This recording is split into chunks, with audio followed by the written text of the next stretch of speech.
بسم اللہ الرحمن الرحیم۔ السلام علیکم ورحمۃ اللہ وبرکاتہ۔ ترجمہ قرآن مجید کا سلسلہ آگے بڑھاتے ہوئے آج ہم سورہ توبہ کی آیت نمبر 24 سے 27 تک کا ترجمہ پڑھیں گے۔ آیت نمبر 24۔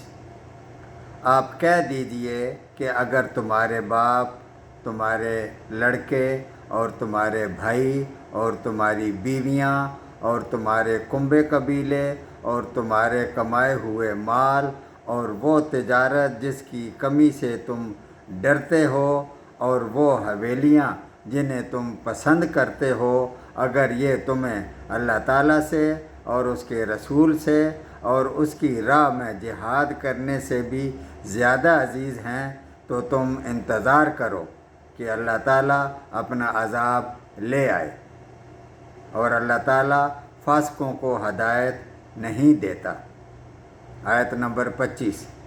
یقیناً اللہ تعالیٰ نے بہت سے میدانوں میں تمہیں فتح دی، اور حنین کی لڑائی والے دن بھی، جب کہ تمہیں اپنی کثرت پر ناز ہو گیا تھا، لیکن اس نے تمہیں کوئی فائدہ نہ دیا، بلکہ زمین باوجود اپنی کشادگی کے تم پر تنگ ہو گئی، پھر تم پیٹھ پھیر کر مڑ گئے۔ آیت نمبر 26۔ پھر اللہ تعالیٰ نے اپنی طرف سے تسکین اپنے نبی پر اور مومنوں پر اتاری، اور اپنے وہ لشکر بھیجے جنہیں تم دیکھ نہیں رہے تھے، یعنی فرشتوں کے لشکر، اور کافروں کو پوری سزا دی، اور ان کفار کا یہی بدلہ تھا۔ آیت نمبر 27۔ پھر اس کے بعد بھی جس پر چاہے اللہ تعالیٰ اپنی رحمت کی توجہ فرمائے گا، اور اللہ تعالیٰ ہی بخشش اور مہربانی کرنے والا ہے۔ حنین مکہ مکرمہ اور طائف کے درمیان ایک وادی ہے۔ یہاں حوازن اور ثقیف کے 2 قبیلے رہتے تھے۔ یہ دونوں قبیلے تیر اندازی میں بڑے ماہر تھے۔ یہ مسلمانوں کے خلاف لڑنے کی تیاری کر رہے تھے، جس کا علم رسول اللہ صلی اللہ علیہ وآلہ وسلم کو ہوا تو آپ صلی اللہ علیہ وآلہ وسلم 12,000 مسلمانوں کا لشکر لے کر ان قبیلوں سے جنگ کے لیے حنین تشریف لے گئے۔ یہ فتح مکہ کے 18-19 دن بعد شوال کا واقعہ ہے۔ دونوں قبیلوں نے خوب تیاری کر رکھی تھی، اور مختلف کمین گاہوں میں تیر اندازوں کو مقرر کر دیا تھا۔ ادھر مسلمانوں میں عجب یعنی خود اعتمادی پیدا ہو گئی کہ آج کم از کم لشکر کی قلت کی وجہ سے مغلوب نہیں ہوں گے، یعنی اللہ تعالیٰ کی مدد کی بجائے اپنی کثرت تعداد پر اعتماد ہو گیا۔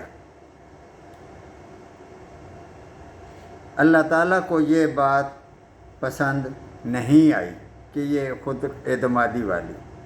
نتیجتاً جب حوازن کے تیر اندازوں نے مختلف کمین گاہوں سے مسلمانوں کے لشکر پر یکبارگی تیروں کی بوچھاڑ کی، تو اس غیر متوقع اور اچانک تیروں کی بوچھاڑ سے مسلمانوں کے قدم اکھڑ گئے، اور وہ بھاگ کھڑے ہوئے۔